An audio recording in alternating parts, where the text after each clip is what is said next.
Suivez désormais sur Guérita TV Monde votre émission Ça parle femmes. Ça parle femmes, c'est votre creuset uniquement réservé aux femmes. Prenez désormais le rendez-vous tous les samedis sur Guérita TV Monde.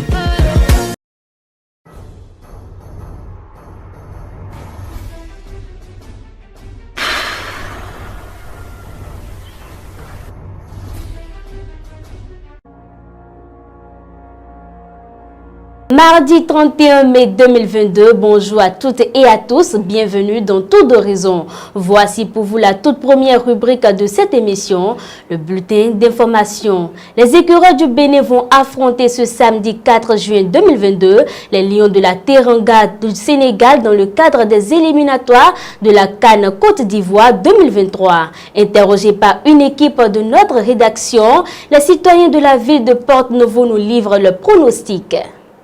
Je leur fais confiance quand même, oui, je leur fais confiance, mais gagner le match là, je ne crois pas pour le moment. Pour le match Bénin et Sénégal, moi je crois que le Sénégal va remporter et mon pronostic c'est 2-1 en faveur du Sénégal. Nous Sénégal. Pour mettre pour ballon pour le poton autour.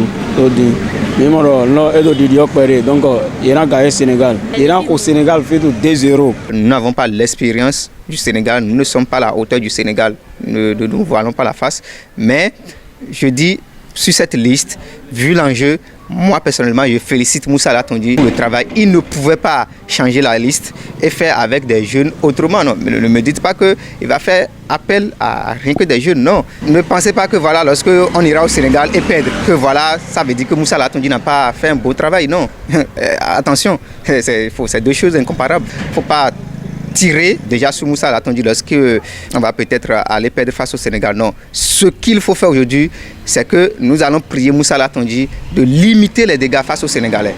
Partons déjà là-bas, pas pour aller gagner forcément, mais plutôt peut-être un match nul, oui, ou même aller perdre sur un score de 1-0. Oui, ça fera peut-être l'affaire pour les autres journées. Mais vouloir gagner coûte que coûte, histoire peut-être de perdre après, et on va dire, bon, on est déçu par ce que Moussa Latondi a proposé. Je pense que ça va être un des facteurs qui risque de décourager Moussa Latondi. Donc, je veux que le peuple béninois soit derrière l'homme pour qu'il puisse aller au Sénégal le 4 juin prochain pour limiter juste les dégâts. En tant que patriote, je ne peux que dire victoire aux écureuils du Bénin et 1-0 face aux Sénégalais en faveur des Béninois, bien sûr. Autre élément dans ce bulletin d'information, dans le but de réformer la presse béninoise, le comité de relecture des tests fondamentaux des organes des médias du Bénin a fait de nombreuses propositions qui ont été appréciées de diverses manières par les professionnels des médias. Guérita TV Monde a recueilli pour vous l'avis de quelques professionnels des médias. Il y a un nouveau modèle économique qui s'est créé. Donc la presse ne peut plus rester dans ces tests des années 90, des années 2010. Il est temps que nous évoluions, que nous nous adaptons au nouveau modèle économique. Si je regarde entre vous qui me filmez là, il y a plein de télévisions en ligne, plein de choses qu'il n'y avait pas il y a 10 ans, il y a 20 ans. Donc il est temps, la presse elle-même évolue, il faut aussi que nos tests évoluent, il faut que nos associations évoluent. La loi fait obligation à toute personne qui collecte les données personnelles, qui traite les données personnelles. Et quand vous lisez la définition du traitement des données à caractère personnel, vous comprendrez que les journalistes sont parmi les personnes qui les plus collectent et traitent les données à caractère personnel. Or, la loi vous oblige, quand vous exercez une telle profession, à vous mettre en conformité avec les tests, avec le code du numérique. Aujourd'hui, un atelier de ce type nous permet de réellement poser les problèmes, évoquer des solutions qui puissent permettre aux journalistes d'avoir une sécurité. J'ai réduit tout dans la sécurité des journalistes parce que il n'y a pas d'abord de fait tiers sans journaliste, il n'y a même pas en réalité de hack sans journaliste parce que la hack même qui est une institution de la République, elle est là en temps normal pour sécuriser le journaliste afin d'avoir une bonne démocratie.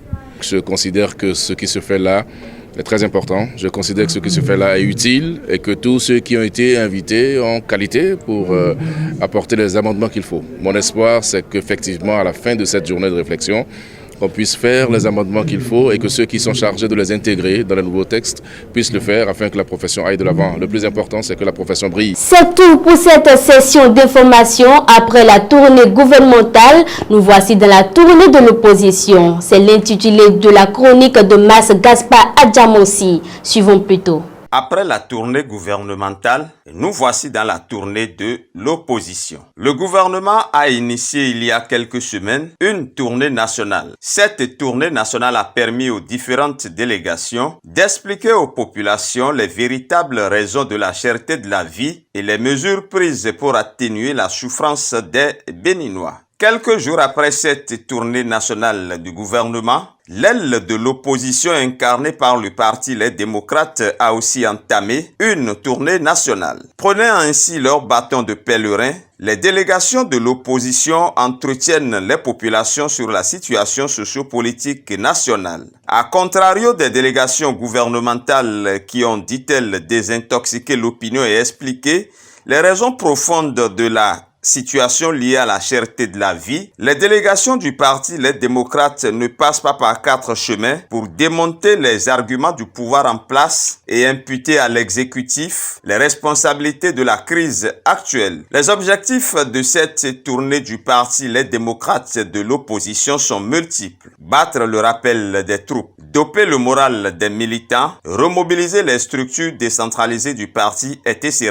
Il s'est agi aussi pour les hauts responsables du parti Les Démocrates d'expliquer aux populations des localités visitées comment, selon eux, le Bénin est tombé très bas sur tous les plans sous la gouvernance actuelle. Le parti de l'opposition, fidèle à sa logique et à sa ligne politique, a surtout pris le contre-pied du gouvernement sur bien des sujets. Tour à tour, Eric Hondete, Noureni Achade, Saliwa Kadiri, Justin Adjovi, Jude Delodjou et autres figures de ce parti se sont relayés devant les populations. C'est en toute liberté et en toute quiétude que les membres de cette formation politique qui se réclament ouvertement de l'opposition se sont déplacés et ont sillonné villes, villages et hameaux du pays, non seulement pour exposer leur position, mais aussi pour critiquer vertement et parfois en des termes très durs les initiatives, actions et réalisations du gouvernement. Ce constat est en totale contradiction et en porte-à-faux avec celui qui tend à parler de bâillonnement et de refus de la contradiction qui seraient des caractéristiques du pouvoir de la rupture. Le gouvernement initie une tournée nationale d'explication. L'opposition organise également une tournée nationale. Le pouvoir s'explique aux populations. Le parti de l'opposition donne aussi sa part de vérité aux populations et contredit le gouvernement. Il ne saurait en être autrement dans un pays démocratique comme le Bénin. Chacun est en effet dans son rôle et joue sa partition et tout cela participe, n'est-ce pas, de la vitalité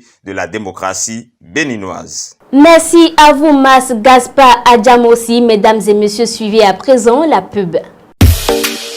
Envie de diffuser vos spots publicitaires pour impacter plus vos cibles? Chers annonceurs, votre télévision en ligne Guérite TV Monde vous propose des espaces sur ses meilleures émissions, à savoir Au téléphone, Tour d'horizon, Ça parle femme, la vraie version. Pour plus d'informations, contactez le service commercial au 00229 91 19 10 10. Guérite TV Monde, le leader de Web TV. De retour dans ce studio, je reçois pour vous notre fidèle invité, Armand Salogou. Armand Salogou, bonsoir. Oui, bonsoir, Evelyne Dosso.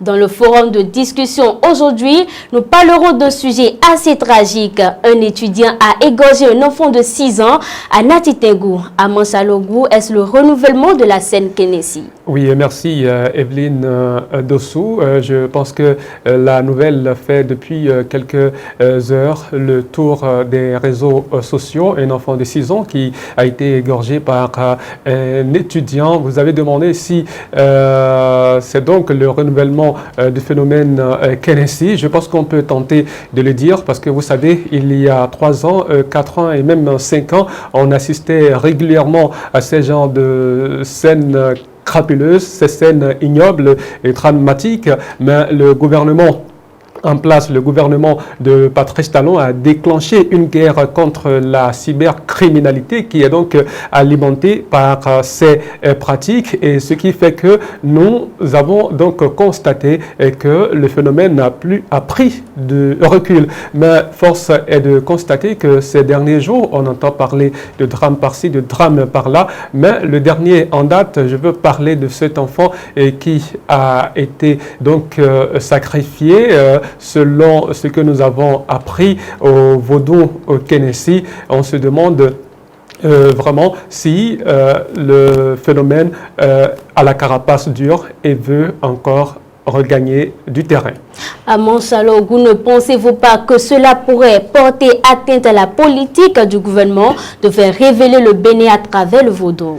Oui, vous savez, la destination Bénin est promue par le gouvernement en place à travers le tourisme, la culture et précisément le Vodou. Ça tient donc à cœur au chef de l'État, la révélation du Bénin à travers le Vodou. Mais au premier abord, on peut voir cet acte d'un phénomène minime, parce qu'aujourd'hui, il n'y a pas encore récurrence, il n'y a pas encore recrudescence. Il va falloir donc taper du poing sur la table, siffler la fin de la récréation. Sinon, si on y prend garde, si ça continue ainsi, il faut dire que les touristes également vont hésiter à venir au Bénin découvrir nos merveilles. Mais il faut dire que c'est une façon aussi de ternir l'image de Vodou, de traîner l'image de marque de Vodou dans la boue, parce que qu'on le veuille ou pas, le Bénin est le berceau du Vodou. Or, le Vodou, c'est la religion de l'amour, c'est la religion de la tolérance, c'est la religion qui accepte toutes les autres religions au monde. Evelyne Dossou, vous savez, vous n'auriez jamais entendu parler de Vodou dans un génocide. Le Vodou, c'est une religion qui protège en réalité. Mais il faut dire que c'est les êtres humains, parmi ceux qui pratiquent cette religion-là, qui cherchent donc à la dénaturer, parlant de religion. Au Bénin, par exemple, il y a le syncrétisme, il y a des gens qui pratiquent le Vodou, qui vont à l'église, mais pourtant ça ne dérange pas le Vodou, même si ça dérange les prêtres et les pasteurs également. Il y a des gens qui pratiquent le Vodou, excusez-moi, qui vont à la mosquée, mais quand même, il n'y a pas de mal à cela au niveau de cette religion endogène. Donc, pour ne pas discourir, Evelyne Dossou, je crois que c'est au gouvernement de prendre des dispositions et que cet acte-là qui a été posé à Nati Tengou soit sanctionné avec la dernière rigueur. Il faudrait qu'on sache véritablement que ce jeune qui a commis cet acte, peut-être en complicité avec un féticheur, que le féticheur également soit puni. Pourquoi pas? Cela va décourager beaucoup d'autres qui vont vouloir se lancer dans cette aventure. Sinon, si ça continue ainsi, le Bénin sera donc mal vu à l'extérieur. Merci beaucoup à vous, Amon Salogou. Oui, Evelyne Dossou, si vous le permettez, on va demander également aux parents de redoubler de vigilance en matière de surveillance des enfants. D'accord, redoubler de vigilance en matière de surveillance. Merci beaucoup à vous, Amon Salogou. À demain, Evelyne Dossou. Oui, à demain. On vous raccompagne sur cette note d'humour.